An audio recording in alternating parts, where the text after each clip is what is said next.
Re, asan yung service? Teka lang, ito nga, tinetext ko na, Kung oh. arte nyo kasi, ba't kasi magla-lunch na sa labas pa eh?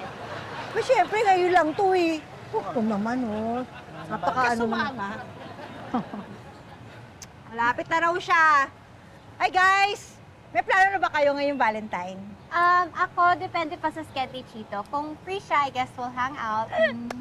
Ako excited ako kasi nag-promise sa akin si Tommy na magkasama kami the whole day. Ikaw, anong date nyo, Janice? Wala. Nako, Patrick, sobrang busy nun sa KTV. Kaya plano ko, pupunta ako na lang siya doon. Para at least magkasama pa rin kami. Hindi pa ako nakakapunta sa KTV na yun. Maganda ba doon? Oh, maganda doon. Ang may-ari nun yung asawa ni Sir Pepito, si Ma'am Elsa. Ah, okay. Makatambay nga doon minsan. Ay, gusto mo sa Sabado, sasamahan kita. Wala naman akong kasama ngayong darating na Valentine. Alam mo na. Ako meron eh. Ganon. Oo eh. Sorry Hindi ako nababakante kapag Valentine's eh. Wow! Ang gwapo mo naman talaga, no?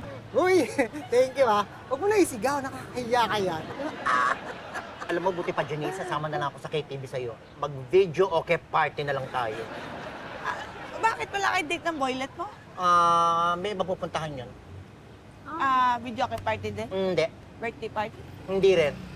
Ano kasi party? Third party. Sumama na kasi sa ibang babae kasi yung hayop na yun eh. Ay.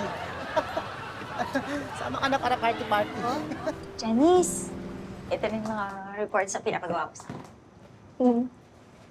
Ang ganado-ganado ko magtrabaho today. Siyempre naman. Excited kasi ako sa date namin ni Tommy eh. Kaya tinapos ko lahat ng pending na trabaho para masubmit ko na sa'yo. Wala na akong gagawin na Sabado.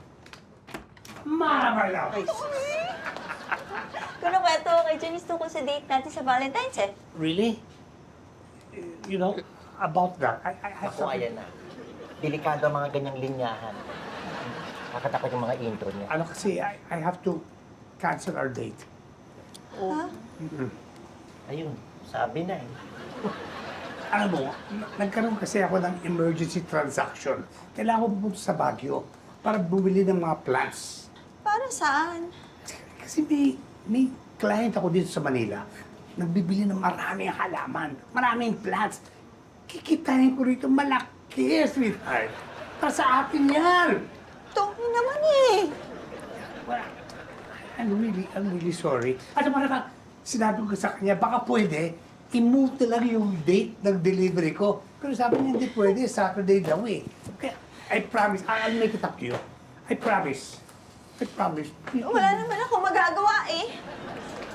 Attend na lang ako ng mga meeting ko. Di ba? Ayaw ba? Alam, ikaw man, Tommy, grabe ka talaga. Nakita mo na nga, excited si Mara sa date, tapos bigla ka magka-cancel. Sorry na nga eh. Hindi ko naman sinasadya eh. Pero talagang kailangan ko pumunta ng Baguio para bumili ng plants. Inuunan niyo ba yung plants niyo? Kawawa naman si Mara, oh. Fresh pa naman niya kanina. Oo nga. Pero nang dahil sa buwisit na yan, biglang kalanta. Getting all your Kapuso shows has never been this affordable. Subscribe to the GMA Pinoy Pack on YouTube TV for only $14.99 a month. Watch GMA Pinoy TV, GMA Live TV, and GMA News TV anytime, anywhere.